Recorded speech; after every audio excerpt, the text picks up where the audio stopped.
The worst car brand ever, Geely Philippines. Do not buy cars from them anymore. Kung nagbabala ka guys, panoorin mo muna tong video to ko para malaman mo yung experience ko. So meron akong post sa Facebook kagabi guys, and it turns out na super nag-viral siya. And I decided actually to not post it sa TikTok. But yun up until now kasi parang hindi pa rin tayo napapansin, at the same time may mga kumukunsya pa rin sa akin, tas parang ako pa yung may kasalanan sa nangyari na to. So explain ko sa inyo guys kung ano nangyari, tas kayo na humusga. So I bought this car around more than a year ago na to sa akin, tapos siguro mag-almost 2 years na nga, since nga 6 months na to, around 5 months na to nasa kasa. So about 6 months ago, nakaka-experience ako guys ng yung pag ginagas mo yung kotse, diba, rampa siya, tapos bilang magpapalo siya ng 4,000 RPM, biglang babagsak yung RPM ko para mawawalan siya ng power. So immediately ko siya dinala sa kasa, and then sinabi ko sa kanila meron ako na-experience sa ganito. And then na-troubleshoot nila guys, isabi daw nila nakapagpagas daw ako sa isang gasoline station na madumi yung gas. So nagtataka ako guys kung number 1, bakit nila sinisisi yung gas? More on Petron lang naman ako palagi nagpapagas. Super bihira ako sa mga unknown brands magpapagas that time. So, para hindi na masyadong maraming argue, so I go with them kung ano yung solution. Sabi daw nila, kailangan daw nila i-drain yung gas and palitan yung filter, which is hindi naman sila nag-charge sa akin. And then, after about 3 to 4 days, naayos naman nila yung kotse and na-drain na nila yung filter. And then, after a month, so papunta akong Alabang neto nung time na to, which is ito na yung kotse ko nung time na to. Nakapag-park pa ako niyan pupunta, and then nung pauwi na ako, which is around mga 10-11 PM na to, sobrang hassle, ako na lang nag-iisa sa parking lot. Ayaw mag-start ng kotse ko. So, nung una, akala ko is meron siyang battery problem or malulobat na yung battery. Kasi guys, pag in-install ko siya, pumipitik lang siya, tapos namamatay siya. So, usually, pag ganun yung nangyayari, battery issue siya. So, I called Motolite, and then dumating si Motolite, and then chinek niya guys yung voltage ng battery ko, and sabi niya, good as new pa yung battery ko, so hindi problema yung battery ko. So then, eto si Kuya Guard, shoutout sa Guard, I forget her name, but he called a mall mechanic guys to help me. And then, chinek muna ng mechanic guys yung nangyayari dito, whatsoever. So, hindi ko masyado naintindihan yung nangyayari dyan. And then yan guys, gumamit sila ng scanner para ma-check nila yung log ng car ko, kung ano yung error lumalabas sa system niya. And unfortunately guys, walang ma-detect na error. Itong, yung device na to, di ko alam kung anong tawag dyan. Pero this device is usually used even sa kasa ginagamit yan. So itong si kuya na to, itong nakaputi na to, which is siya yung mechanic, meron siyang instinct na sabi niya, baka fuel pump yung problema ng car na to. Kasi tinetesting niya, every time na igagas niya, dun instantly namamatay yung kotse. So ibig sabihin, walang gas na nasisip-sip yung makina. Kasi sabi niya sa akin, nung time na to, wala na daw problema dun sa makina. So probably nasa loob yung problema.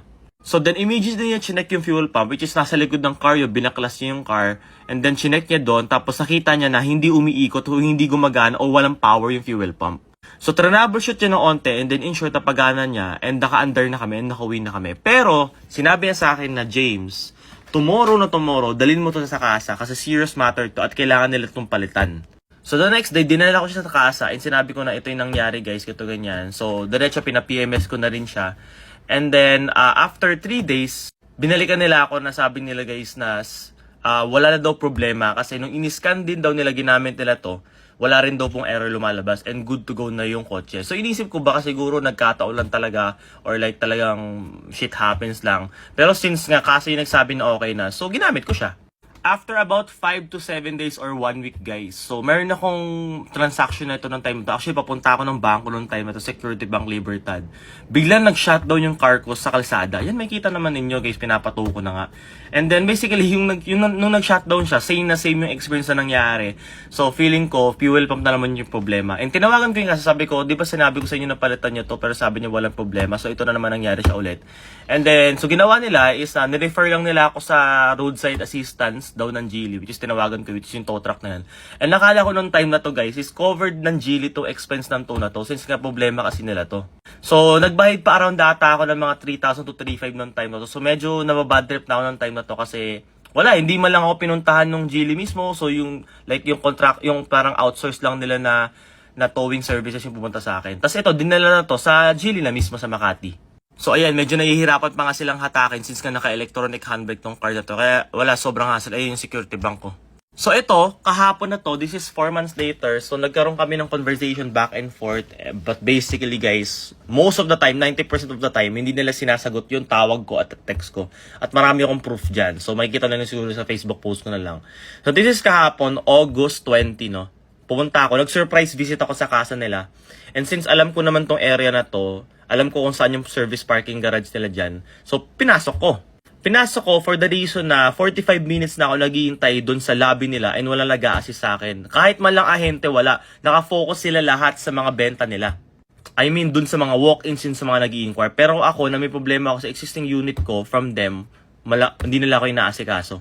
So, ito nakita ko. Ayan, nadatnan ko yung kotse ko. If titignan mo guys, tignan mo mabuti. Tignan nyo guys kung gaano kadumi yung kotse ko. Imagine mo, 4.5 months. Ganyan na yung kotse ko, umulan, umaraw, nakatirik pa sa araw guys, hindi man lang kinovered parking. Eto nga, sobrang alaga ko to palagi nagkakawer, tapos makikita mo yung kotse mo ganyan. Sinong hindi mababadtrip, di ba? Hindi lang dyan nagtatapos, tingnan nyo to.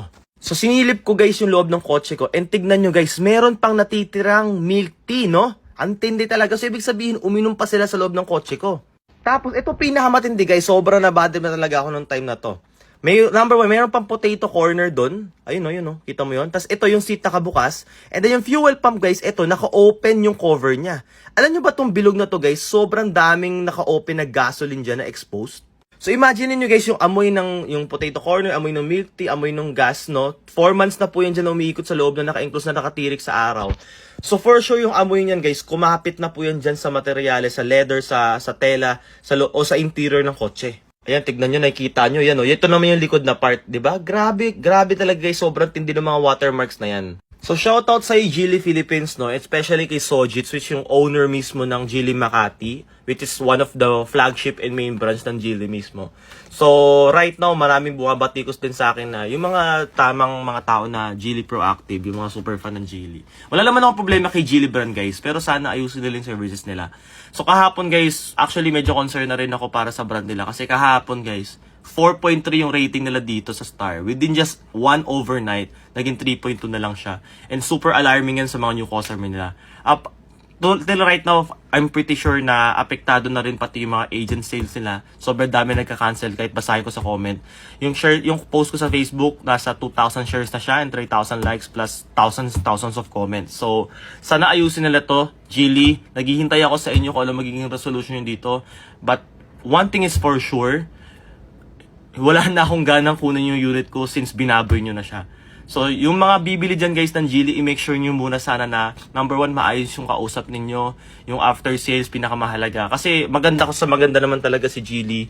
But ang pinaka-problema ng karamihan, which is hindi lang ako, is yung after sales sila. So, I hope you have a good day and ingat kayo. God bless.